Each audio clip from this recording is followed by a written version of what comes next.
In the headlines, Senate seeks mandatory antivenom stocking in hospitals nationwide. DSS arraigns Malami, son, on 5-count charge of terrorism financing. Lagos Assembly meets with Makoko residents, asks ministries to stop demolition. Away from Nigeria, Morocco evacuates 50,000 as flooding threatens city after weeks of heavy rain. Hello, good evening and welcome to News Update on Trust TV. I am Dorcas Yakubuzala.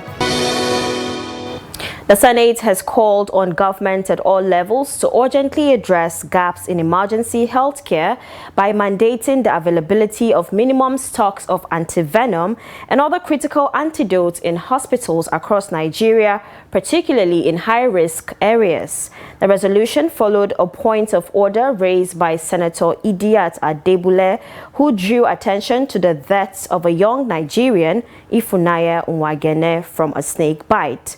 Lawmakers overwhelmingly backed the proposal, urging that compliance with minimum antivenom and antidote stock requirements be made a condition for the licensing of new hospitals and the renewal of existing licenses. In his remarks, Senate President Godswill Akpabio condoled with the family of the deceased and Nigerians at large, describing the incident as deeply saddening. He led the chamber in a minute of silence in honor of the late Ifunanya Nwagene.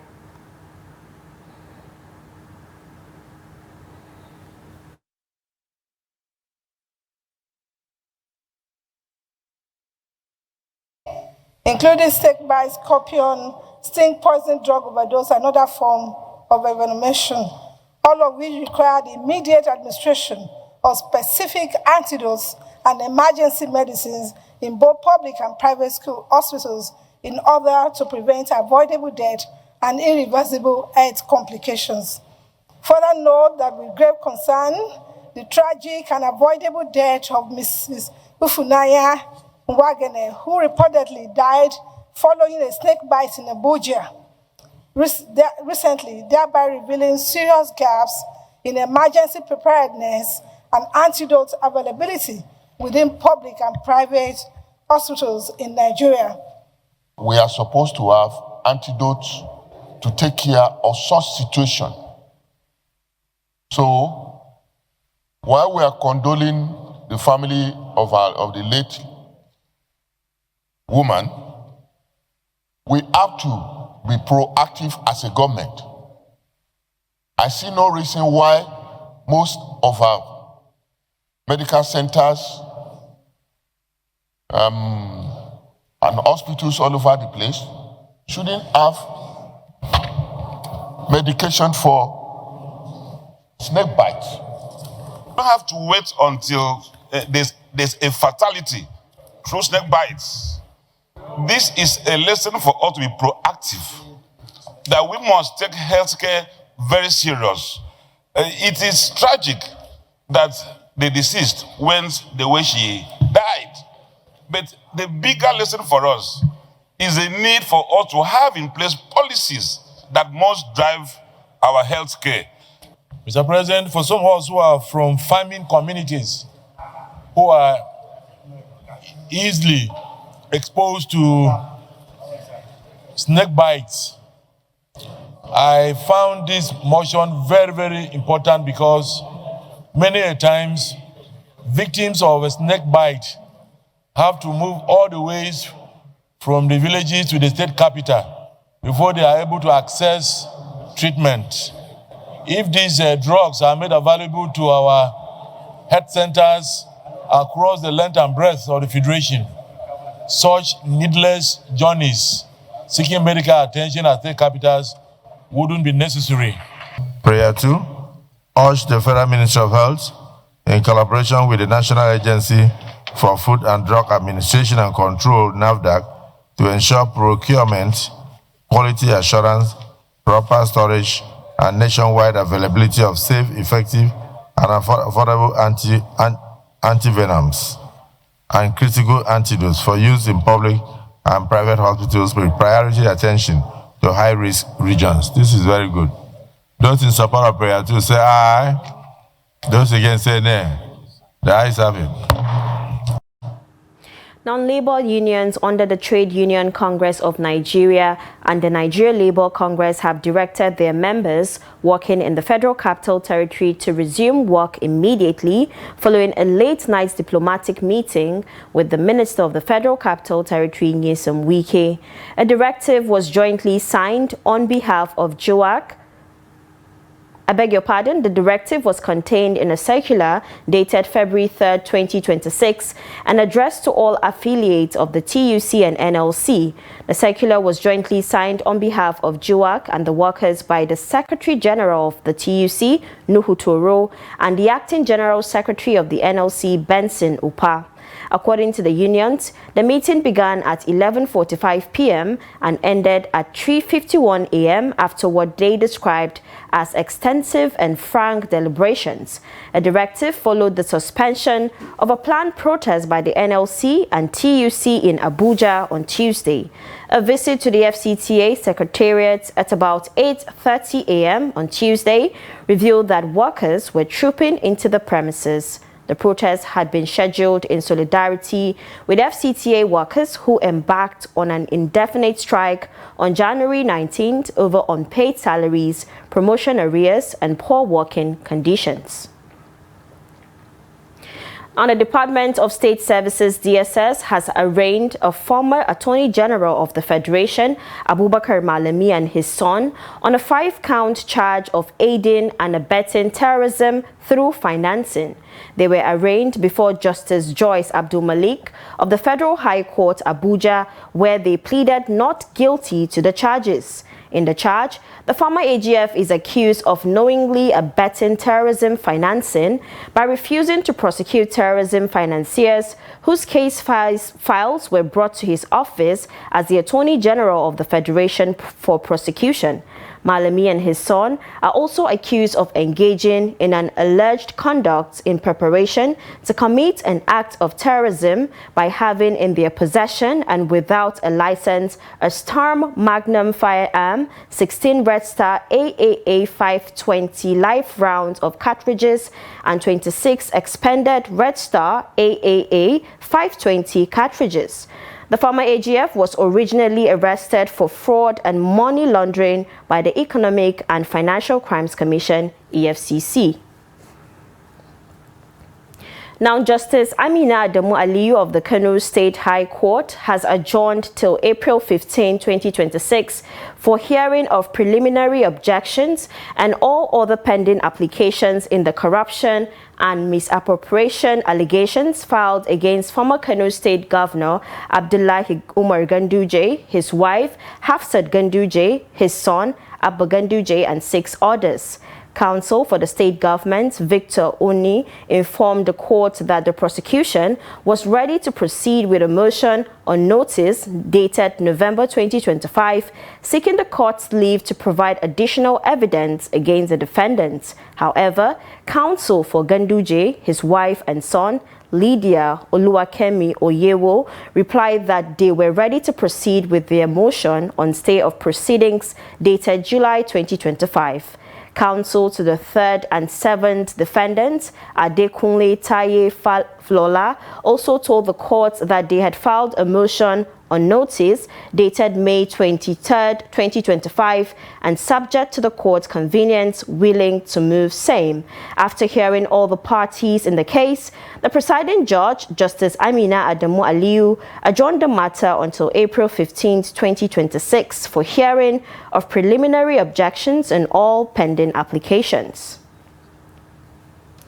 At least 5 residents and 1 soldier were killed in a daytime attack on Monday by suspected bandits in Zurak community, Bashar district of Wasi local government area of Plateau State. Reports say the bandits, before attacking Zurak community, had earlier burnt down several houses in Sabongari community of the same Bashar district. Sapi Isambo, Shapi Isambo, I beg your pardon, a youth leader in Wasi, confirmed the 2 attacks on Tuesday, adding that the body of the military officer has been moved to Jos on Tuesday morning. Jibrin Isa, a resident of Zak community, also confirmed the incident, narrating that the bandits attacked the 2 communities in their numbers, making it very difficult to be confronted by security guards stationed in the areas. The Media Information Officer, Operation Enduring Peace, Captain J.A. John, was yet to react to the attack as at the time of filing this report. Now in Lagos, the State House of Assembly on Tuesday ordered an immediate halt to the demolition of structures in Makoko and adjoining waterfront communities in the Yaba local government area of the state. A directive followed a meeting with representatives of the affected communities at the Assembly complex, Alausa, Ikeja. The chairman of the ad hoc committee, set up by the Speaker of the House, Nohim Adams, announced the decision while reading the resolutions reached at the meeting. Adams said the House had resolved that all ministries and agencies responsible for the demolition in Makoko and other communities should suspend the exercise until further notice. He also stated that residents whose properties had already been demolished would be compensated. Speaking on behalf of the affected communities after the meeting, the Baale of one of the communities expressed appreciation to the Assembly for its intervention. Away from Lagos, the Kano state government has sympathized with traders who were affected by the fire outbreak that gutted goods worth billions of naira at the popular Single Market on Monday. Governor Abba Yusuf, in a statement, described the incident as unfortunate and deeply distressing, assuring the traders of the administration's solidarity and support as they navigate the difficult aftermath of the disaster. The governor assured that the government will explore practical ways to assist the affected traders in collaboration with other stakeholders to cushion the effect of losses recorded. He prayed that God should grant the victims comfort and strength to replace their losses with better opportunities, while committing to ensuring the protection of lives and properties across the state. The Kano state government asks all relevant authorities in the state, particularly the Kano State Fire Service, to intensify efforts in fire prevention measures and public enlightenment campaigns in all the markets and commercial centers across the state.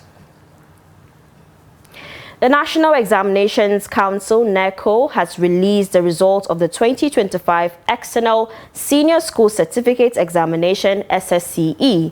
Announcing the release at the Council's headquarters in Minna, Niger State, the Registrar, Anthony Ibrahim Wushishi, said 95,160 candidates sat for the examination, with 68,166 candidates, representing 71.63%, obtaining 5 credits and above, including English language and mathematics. The registrar further disclosed that 82,082 candidates, representing 86.26%, recorded 5 credits and above, irrespective of English language and mathematics. He revealed that 9,016 candidates were booked for various forms of examination malpractice, indicating an increase of 31.7% compared to the 6,160 cases recorded in 2024. Professor Wushishi also announced that 5 supervisors, 2 from the Federal Capital Territory and 1 each from Kano, Adamawa and Ondo states, were recommended for blacklisting for aiding and abetting examination malpractice. In addition, 4 centers, 2 from Niger State and 1 each from Yobe and Kano states, found to have been involved in whole center malpractice, were recommended for derecognition. This is News Update on Trust TV, coming up after the break. Cash transactions persist in Lagos despite growth of digital banking. This and many more will... To live. This is Trust TV, documenting the Nigerian story.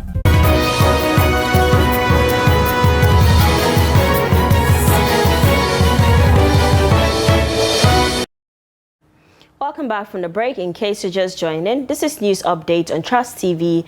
Let's take a look at our top stories again. We told you that Senate seeks mandatory antivenom stocking in hospitals nationwide. And DSS arraigns Malami, son, on 5-count charge of terrorism financing. Now moving on to more stories. Despite Nigeria's rapid embrace of digital financial services such as mobile banking, point-of-sale systems and online money transfers, cash transactions have remained prominent in the daily lives of millions of Nigerians. While digital transactions continue to grow in volume and visibility, cash still dominates everyday trade, especially in open marketplaces across Lagos State. Speaking with residents, many shared why thousands and even millions of Nigerians still prefer cash for their daily transactions. The report. Digital transactions have surged drastically in recent years, growing by over 300% since 2020. These expansions have been driven by mobile banking, POS services, and online transfers. At first glance, the story appears simple. Nigeria is moving steadily towards a cashless, modern financial future in line with global trends. Yet, the reality is far more complex. Despite the rapid growth in digital adoption, nearly 95% of Nigerians' 5.73 trillion naira in currency in circulation, about 5.43 trillion naira remains outside the banking system. This continued dominance of cash is not merely a temporary handover from the past. Rather, it reflects a structural future of Nigeria's financial ecosystem, revealing deeper issues of trust, infrastructural gaps, institutional weaknesses, and the enduring strength of the informal economy. Some Lagos residents told Trust Television why they still rely heavily on cash for everyday transactions. When they send you money, and they say they have sent the money, and you don't see it in your account that the money has come, then you call back to the person and say the money is not yet. But maybe 2 or 3 days later, the money will come. It used to happen like that. But sometimes it will just be a null and done for the person that they send transaction to. So it usually happens so. Sometimes, but not all the time. They are disappointed. The reason why I'm disappointed is that I work for somebody, he did transfer 1 week, 2 weeks, I didn't see the alert. I went to the man who introduced it to me. The man now begin the class and say, why is he do that? Since that time, I'm afraid to collect transfer. If you want to, I want to work for you, you go and collect your card from my POS and give me cash, and I will do your work. Nigerians still continue to use cash because it's cash you have been using all this while. Before the use of transfer and technology transferring money comes in. But another thing is that disappointment is also there. You cannot do away without it. There's a certain time I sent like 10,000 naira to somebody. They tell me that they did not see it. I have to go to the bank. The bank will tell me that it's not me that should come. There's a friend that I send it to. So all those things have to affect us. Number one, they will say the network failure. Apart from the network failure, there are so many obstacles that are in between that, power, maybe system failure or let's say the network is not okay. So look at ATM of the day. You will go to ATM now. Before you know what is happening, the ATM is not working. You will go and make transaction in POS. They will tell you say the network is not working. Digital platforms may offer speed and ease, but they also come with risks cash does not, including network failures, stored transactions, and limited institutional support when error occurs. In this context, holding money outside the formal banking system is not an act of defense, but one of survival. Political leaders, traditional rulers, and stakeholders across party lines gathered in Yola for the unveiling of a new book titled Fintiri, The Man They Could Not Stop. The event focused on leadership, resilience, and Nigeria's democratic growth. Trust TV's Gibson Sawadigo completes the report. It was a mix of politics, culture, and reflection. Dignitaries from across the country arrived in Yola for the public presentation of Fintiri, the man they could not stop. Among them were former Senate President Bukola Saraki, Nasarawa State Governor Abdullahi Sule, Bauchi State Governor Bala Muhammad, alongside traditional rulers and political stakeholders. The book tells the story of Governor Ahmadu Umaru Fintiri's political path, marked by tough contest and persistence. Chairman of the occasion, Governor Abdullahi Sule, described Fintiri as a determined leader whose style has strengthened democratic practice. Beyond politics, this book is a governance compound. It is particularly comforting for me, for I am a believer that leadership is about service to the people, services that are measurable, verifiable, and for the interest of the majority. To study beyond this peripheral insinuation that he cannot be stopped. Yes, he cannot be stopped. And we have seen why he cannot be stopped, because of performance. The 5-chapter book, which covers major political battles and victories, was revealed by Bishop Matthew Kuka. This is how it should be. Good politics should build, not divide our communities. The author labored to make this point of the urgency of inclusion. Cultural displays brought music and color to the event. Governor Fintiri said the book captures key moments from the 2023 Adamawa governorship election and suggested there may be more reflections in future. The story of the attempt to stop me cannot be told in a single book. I'm a man of destiny. In 2023, we saw treachery, we saw assault, we saw moral compromise of a bankrupt elite, marked as patriots. But most importantly, we saw support and resilience of the true Adamawa people and friendship that goes beyond this thing.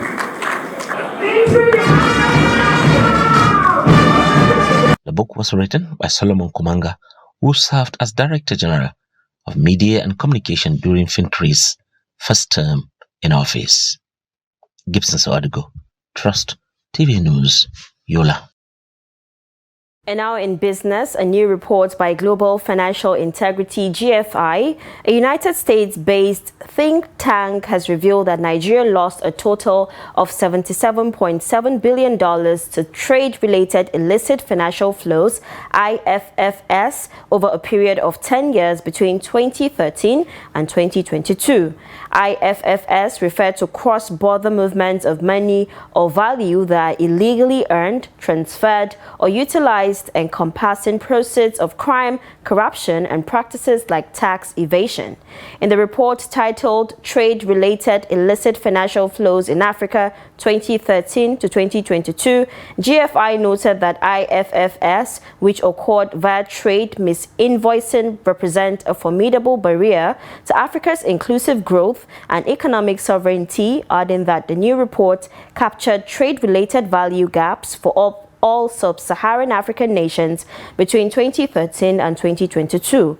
According to GFI, South Africa topped the list with an estimated $478.08 billion in cumulative trade value gaps, with all trading partners reflecting massive undeclared or mispriced transactions. The report also x-rayed top 10 African countries' cumulative trade value gap with advanced economies during the 10-year period, with South also topping the bracket.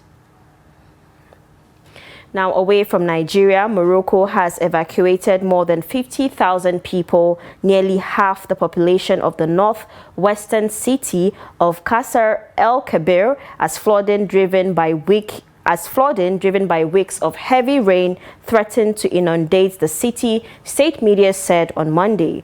Authorities set up shelters and temporary camps and barred entry into Qasr el-Kabir as rising water levels in the Lucas River spread across several neighborhoods. Only departures from the city were permitted, while electricity was was cut and schools were ordered to remain closed until Saturday. Officials said the floods were partly triggered by water released from the nearby dam, which had reached full capacity. Further south, rising levels of the river prompted authorities to evacuate several villages in Sidi Kasem and reinforce riverbanks from sandbags and barriers. And now in sports, Barrow FC head coach Eugene Agabe has boasted about the team's recent impressive performance in the Nigeria Premier Football League NPFL. The Malia boys are currently on a 5-game unbeaten run in the NPFL. Barrow FC have moved out of the relegation zone following their recent impressive display in the league. Agabe said the team's focus is now on the remaining fixtures as they continue to push for a stronger finish to the season. And that's a wrap on news updates. Do not forget to follow us across all social media platforms for more programs, news and documentaries. I am Dorcas Yakubuzala. Bye for now.